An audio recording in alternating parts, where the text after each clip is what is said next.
അസ്സലാമലൈക്കും. അപ്പോൾ ഇന്ന് ഞങ്ങൾ വന്നിട്ടുള്ളത് പെട്ടെന്നൊരു ഗസ്റ്റൊക്കെ വരുമ്പോൾ നമുക്ക് വളരെ എളുപ്പത്തിൽ ഉണ്ടാക്കാൻ പറ്റുന്ന ഒരു സ്നാക്കുമായിട്ടാണ്. ഇത് മുട്ട കൊണ്ടാണ് ഉണ്ടാക്കുന്നത്. എപ്പോഴും നമ്മൾ വീട്ടിൽ യൂസ് ചെയ്യുന്ന സാധനങ്ങൾ മാത്രമേ ഇതിന് ആവശ്യമുള്ളൂ. അപ്പോൾ റെസിപ്പിയിലേക്ക് പോകുന്നതിന് മുമ്പ് നിങ്ങൾ ഞങ്ങളുടെ ചാനൽ ആദ്യമായിട്ട് കാണുകയാണെങ്കിൽ സബ്സ്ക്രൈബ് ചെയ്യാൻ മറക്കരുത്. അപ്പോൾ നമുക്ക് വീഡിയോയിലേക്ക് പോവാം. ആദ്യം തന്നെ നമുക്ക് ആവശ്യമുള്ള മുട്ട ഒന്ന് പുഴുങ്ങിയെടുക്കാം. 4 മുട്ടയാണ് എടുത്തിട്ടുള്ളത്. ഈ മുട്ട കുറഞ്ഞത് 10 മിനിറ്റെങ്കിലും വേവിച്ചെടുക്കണം. അതിനുശേഷം ഇതുപോലത്തെ ഗ്രേറ്റർ ഉപയോഗിച്ചിട്ട് എല്ലാ മുട്ടയും ഇതുപോലെ ഗ്രേറ്റ് ചെയ്തെടുക്കണം.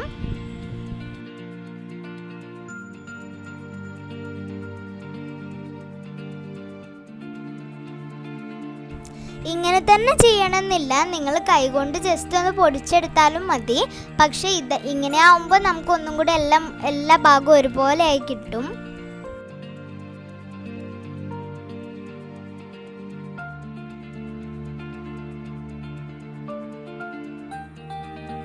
ഇനി ഇത് നമുക്കൊരു ബൗളിലേക്ക് മാറ്റാം.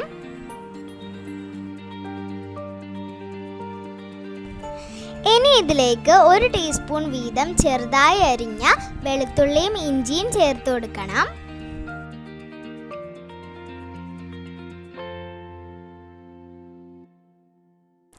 ഇനി 1 ടീസ്പൂൺ ചുവന്ന മുളക് ക്രഷ് ചെയ്തതും കൂടെ ചേർത്ത് കൊടുക്കാം. ഇനി 1 ടീസ്പൂൺ മുളക് പൊടി, 1/4 ടീസ്പൂൺ വീതം ഗരം മസാല, മഞ്ഞൾപ്പൊടി, പിന്നെ ആവശ്യത്തിനുള്ള ഉപ്പും കൂടെ ചേർക്കാം. ഇനി കുറച്ച് കറിവേപ്പില അരിഞ്ഞത് കൂടെ ചേർക്കണം. ഇനി അവസാനമായിട്ട് നമ്മൾ 3 വലിയ സ്പൂൺ ബ്രെഡ് ക്രംസ് ചേർക്കണം. ഇത് നമ്മൾ കുഴച്ചുരുട്ടുമ്പോൾ നന്നായിട്ട് ബെൻഡ് ചെയ്ത് നിൽക്കാനാണ് ഇങ്ങനെ ചെയ്യുന്നത്. ഇനി ഇത് നന്നായിട്ടൊന്ന് കുഴച്ചെടുക്കണം. ഇതിലേക്ക് കുറച്ച് സവാള കൊത്തി അരിഞ്ഞതും കൂടെ ചേർത്താൽ ഒന്നുകൂടെ ടേസ്റ്റി ആയിരിക്കും. അപ്പോൾ അത് വേണ്ടവർക്ക് അങ്ങനെയും ചെയ്യാം. ഇനി ബ്രെഡ് ക്രംസിന് പകരമായിട്ട് കുറച്ച് മൈദ വേണമെങ്കിലും ചേർക്കാം. ഇത് കുഴച്ചിട്ട് ഉരുട്ടുന്ന പരിവാവണം.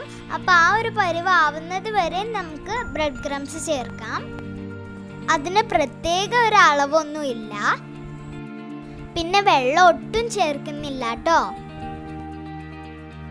ഇനി ഇതാ ഇതിൽ കാണുന്നത് പോലെ നമുക്കിതിനെ ചെറിയ ഉരുളകളായിട്ട് ഉരുട്ടിയെടുക്കാം. അങ്ങനെ പ്രത്യേകിച്ച് ഷേപ്പൊന്നുമില്ല, നിങ്ങൾക്ക് ഇഷ്ടമുള്ള ഷേപ്പിൽ ഉരുട്ടാം. ഞങ്ങളിപ്പോൾ ഒരു ഓവൽ ഷേപ്പിലാണ് ഉരുട്ടിയിട്ടുള്ളത്.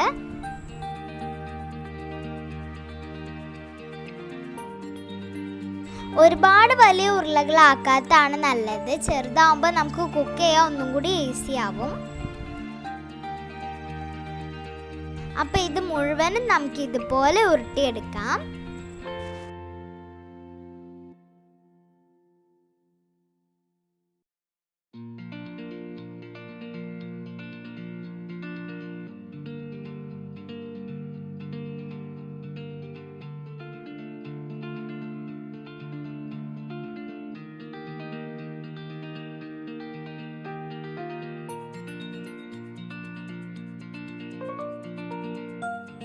ഇപ്പം മുഴുവനും ഉരുട്ടിയിട്ടുണ്ട്. ഇനി നമുക്കിതിനെ ഫ്രൈ ചെയ്തെടുക്കാം.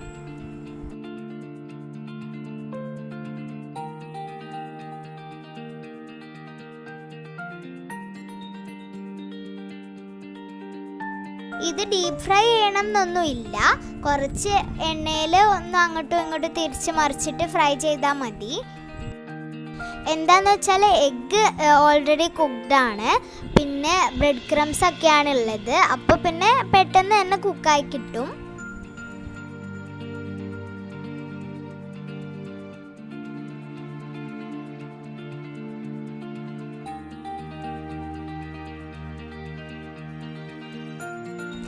ഒരു ലോ ടു മീഡിയം ഫ്ലെയിമിൽ കുക്ക് ചെയ്താൽ മതി. ഭയങ്കര ചൂടുള്ള എണ്ണയ്ക്ക് ഇടരുത്, അപ്പോൾ ചിലപ്പോൾ അത് വിട്ടു പോകാൻ ചാൻസ് ഉണ്ട്.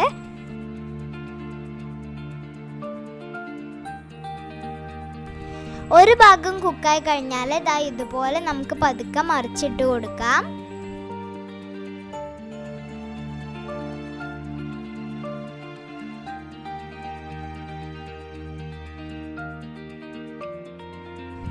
അപ്പോൾ ഇത്രയേ ഉള്ളൂ, നമ്മുടെ ടേസ്റ്റി ആയിട്ടുള്ള എഗ് പക്കോട ഇവിടെ റെഡി ആയിട്ടുണ്ട്.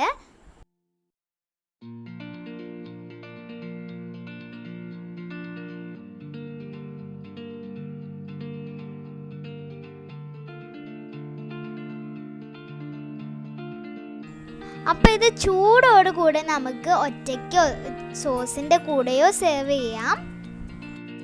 പുറത്ത് നല്ല മഴയൊക്കെ പെയ്യുമ്പോൾ കട്ടൻ ചായയുടെ കൂടെ ഇത് നല്ല ഒരു കോമ്പിനേഷനാണ്. അപ്പോൾ ഇതെല്ലാവരും ഉണ്ടാക്കിയിട്ട് ഞങ്ങളെ ഫീഡ്ബാക്ക് അറിയിക്കാൻ മറക്കരുത്. അപ്പം നിങ്ങൾക്ക് എല്ലാവർക്കും ഈ വീഡിയോ ഇഷ്ടമായെന്ന് കരുതുന്നു. ഇഷ്ടമായാൽ ലൈക്ക് ബട്ടൺ അമർത്താൻ മറക്കരുത്. അപ്പോൾ അടുത്തൊരു ഇൻട്രസ്റ്റിംഗ് വീഡിയോയുമായി കാണുന്നത് വരേക്കും ബൈ. Thanks for watching.